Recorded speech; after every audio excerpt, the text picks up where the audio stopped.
Kutaa lammaffaa barsiisa saayinsii kiristaanaa jedhu waliin ilaalla. Ayyaanni faraarri nagaan gooftaa keenya Yesuus Kiristoos isiniif haa baay'atu. Guyyaa har'aa kana kutaa lammaffaa isaa waa'ee barsiisa saayinsii kiristaanaa kan jedhu kan waliin ilaallu ta'a. Kutaa tokkoffaa keenya keessatti barsiisni saayinsii kiristaanaa jedhu kuni kiristaanota hundumaa akka hin hammanne dhaabbata garee amantaa tokko akka isaan ta'an dubbadheen ture. Yeroo jalqabaatii fi namni saayinsii kiristaanaa jedhu kana hundeessee dubartii maqaan ishee Meerii Bakir jedhamtu akka isheen taatee dubbachaan ture. Guyyaa har'aa kana immoo barsiisni warra saayinsii kiristaanaa jedhamu kun maal fakkaata kan jedhu waa'ee macaafa qulqulluutii fi waa'ee sadan tokkummaa irratti kan waliin ilaallu ta'a. Viidiyoo kana riipoosti gochuudhaan akkasumas koppii liinkii gochuudhaan namoota baay'ee bira kanaa qaqqabu naa taasisaa. Itti fufa.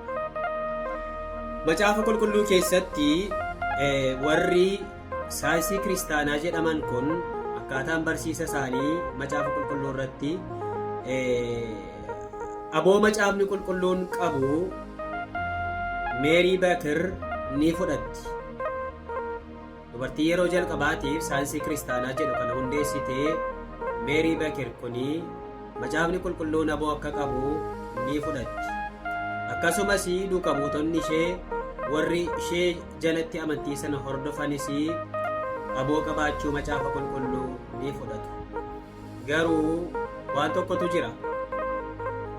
Gareen amantaa kanaa macaafni qulqulluun yoo ogeessotaan hin hiikamne balaa guddaa qaba jedhaniitu amanu.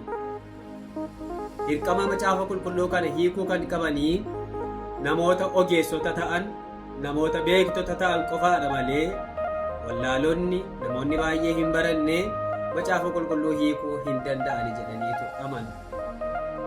Barsiisni kun barsiisa durii warra kaatolikii wajjinii wal fakkaata.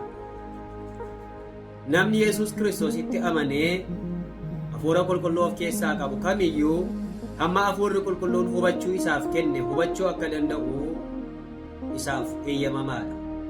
Akka garee kanaatti garuu macaafa qulqulluu hiikuu kan danda'an warra ogummaa qaban qofaadha. Yoo isaaniin hin taane balaa guddaa namatti fidaa jedhaniitu barsiisu. Kun barsiisa warra saayinsii kiristaanaati. Akkasumas Meerii Bakir kuni macaafa qulqulluu hafuura qulqulluudhaan geggeeffamteetu sirriitti hiiktee jedhaniitu amanu. Warri sana alatti jiran garuu dogoggora akkan of keessaa qabu fudhatu jechuudha.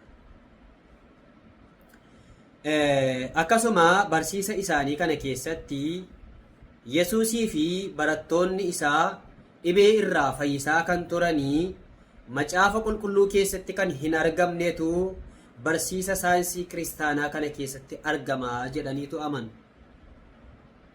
Garuu gooftaan keenya Yesuus Kiristoos kan inni ittiin fayyisaa ture, kan inni ittiin hojjetaa ture maal akka ta'e macaafa qulqulluu keessaa isin iyyuu bareechitanii beektu. Macaafa qulqulluu keessa hin jiru kan Yesuus ittiin fayyisaa ture, akkasumas ergamoonni kan isaan ittiin fayyisaa turanii. Phexros akkas jechuudhaan dubbateera hojii ergamootaa boqonnaa 3 keessatti namicha naafa ture sana yeroo fayyisetti kan ittiin dinqiin kun ta'ee maqaa Yesuus Kiristoosiinidha. Isa sin ajjeeftan, isa sin awwaaltan, isa du'aa ka'e sanatu dinqii amma kana ga'u hojjetaa jira jechuudhaaniti maqaa Yesuus Kiristoosiin dinqiin akka ta'u dubbate.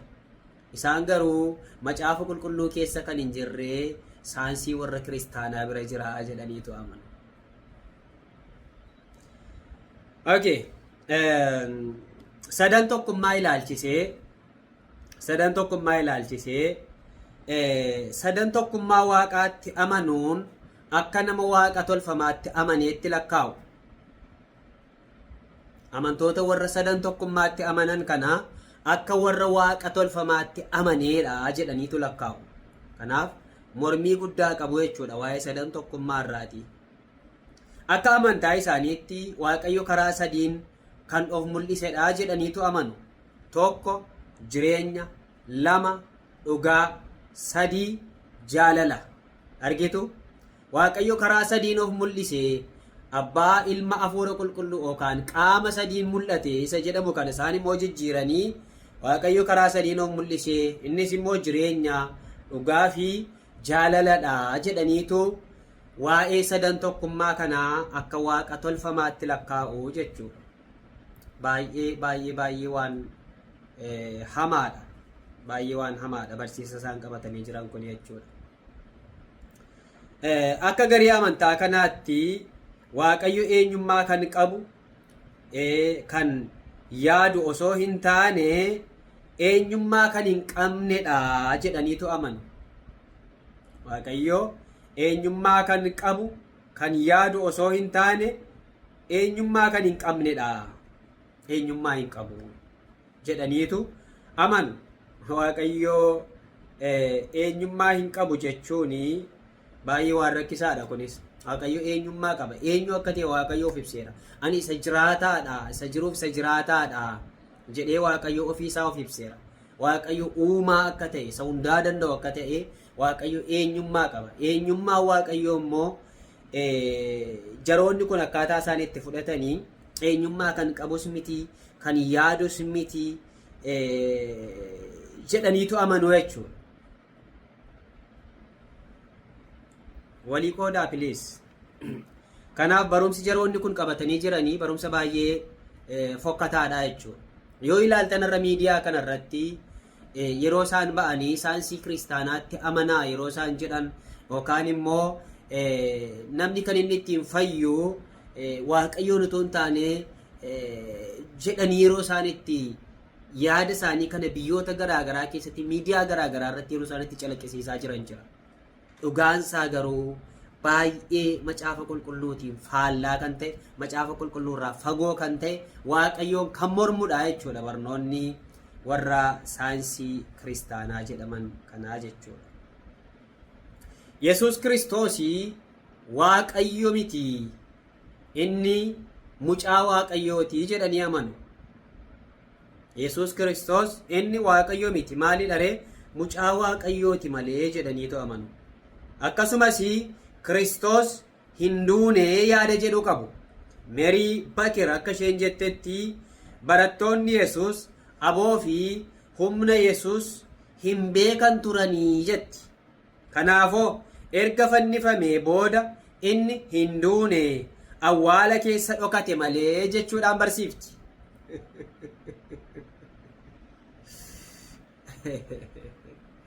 Baay'ee waan fokkataadha. Egaa waanuma fokkataa kana baateetu ittiin of jajaa jechuudha namni. Ifama naa godha akkas jechuu kootiif. Maaliif barumsichatu antikiraayistii wajjiniin waan wal qabatudha. Waan eenyummaa Yesuus Kiristoos, eenyummaa Waaqayyoo, eenyummaa macaafa qulqulluu waan ganudha waan ta'eefan akkasittiin jedhe.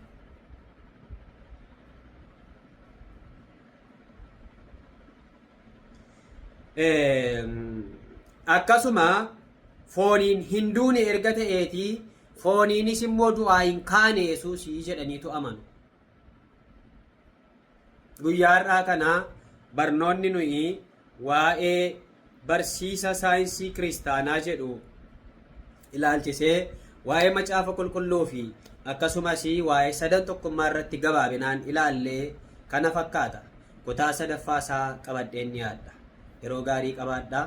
Waaqayyo silaa eebbisuu, turtii gaarii.